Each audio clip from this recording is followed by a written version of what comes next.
Can you think of a time when the union's given you their full backing and kind of support that you've had, the difference it's made? Right. Well, the best case of that, and I did have the full backing of the local administration. One of the best cases I've ever had was this wage.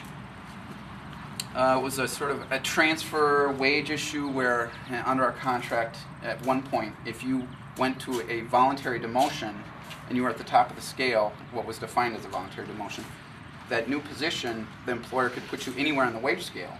So if they wanted, you have the seniority rights, you've got the qualifications, you've passed the interview, but we can put you anywhere we want on the wage scale. You're making, $16, $17 an hour, whatever it is. They could start you at 11. 10 or 11. Yeah, exactly. Okay. So, but in fact, this particular situation, it was a transfer, and I knew all the details, and at that point, you have the right to go from the top to the top. But the employer was trying to treat it as a voluntary demotion. In fact, the manager that did this, she's made a lot of good agreements with us since then. Just took a spanking? Yeah. I think I've even told her that was the worst thing I ever did. But the membership and the leadership of the union, everybody saw that this was a grievance we had to fight. I mean, there were people in our department that they hadn't agreed on anything for years. So you could, because otherwise you could go from this position in the shop to that position in the shop, and boom, your whole wage scale is shot. Yes, you've started over on the wage progression. It's another 5, 6, 7, 8, 9 years, or however long it takes you to get to the top.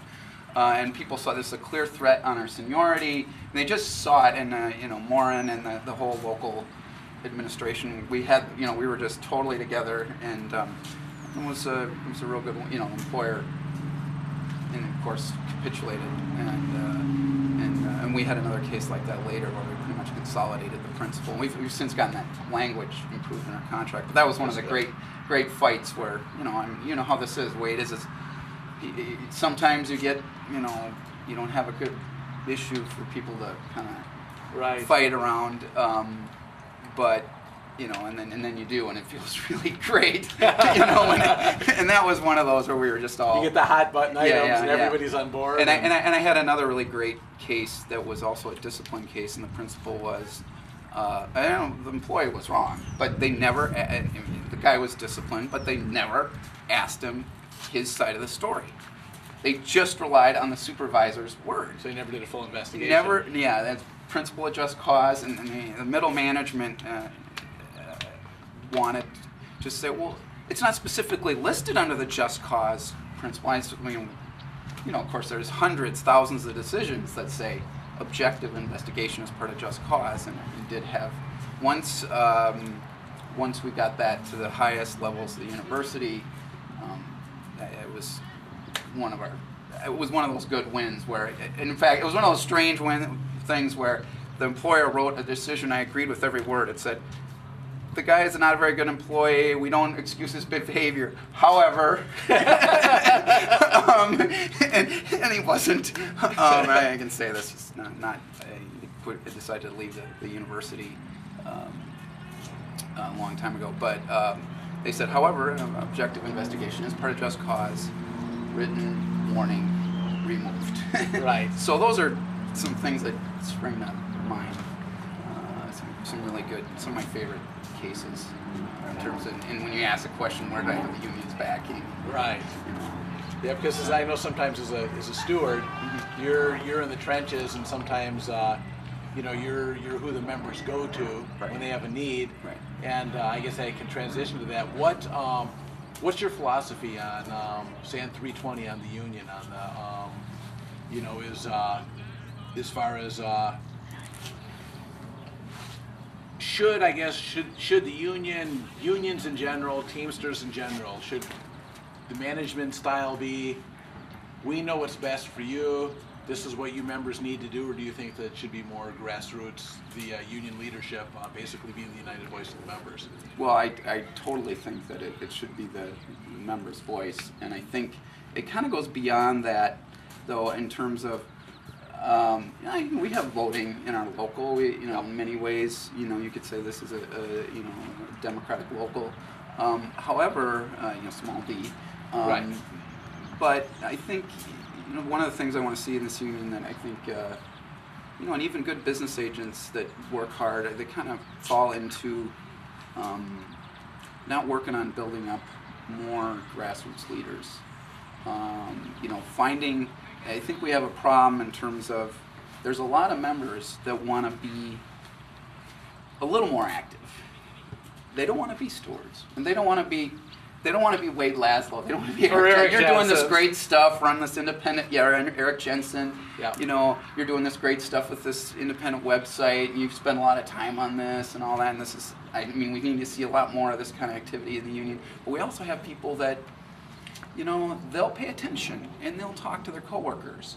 And they might, during bargaining, they might be part of a contract mobilization committee or something like that. And I think that's something even good business agents, I'm sure, it's being a good business agent is a tough job, and you do get caught up in the grind of responding to all the calls and, putting out fires and trying to settle this or write this settlement or meet with these members about this issue and meet with management to hash out, I don't know what it is, some agreement, but getting caught up, I just said daily grind.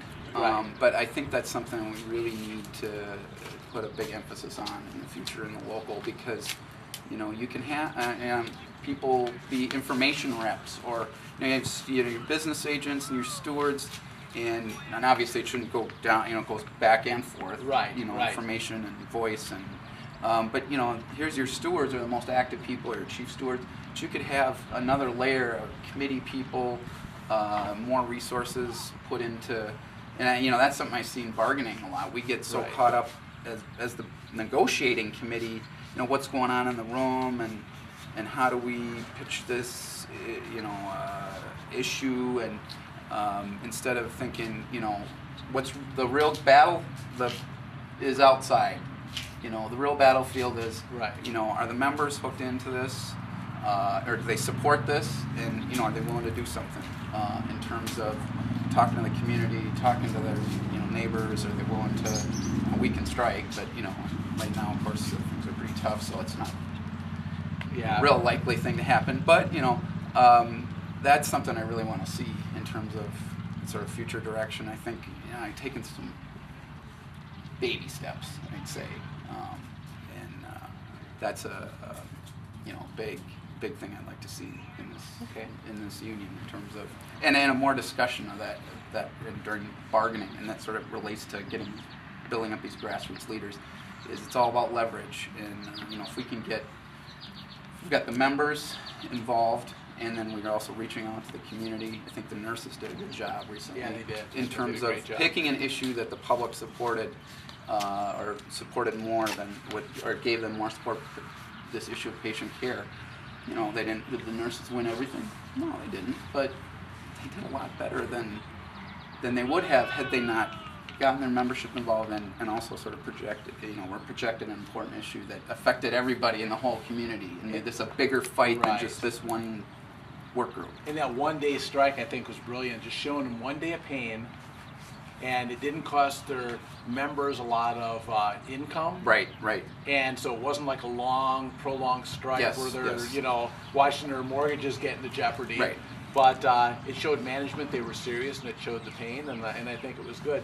And I don't know how we're doing on time constraints, but I guess I just want to say that this is Erik Jensen again, who's Teamsters Local 320 union steward over at the University of Minnesota. It's a man I've had a lot of respect for a lot of years, and this is just somebody I want you to know, somebody I want you to remember in the future. And Erik, it's been really good talking to you. Thanks for having me on, Wade. I think it's great that you run this website. We need more activity like this in the union. We need more Wade Laszlos.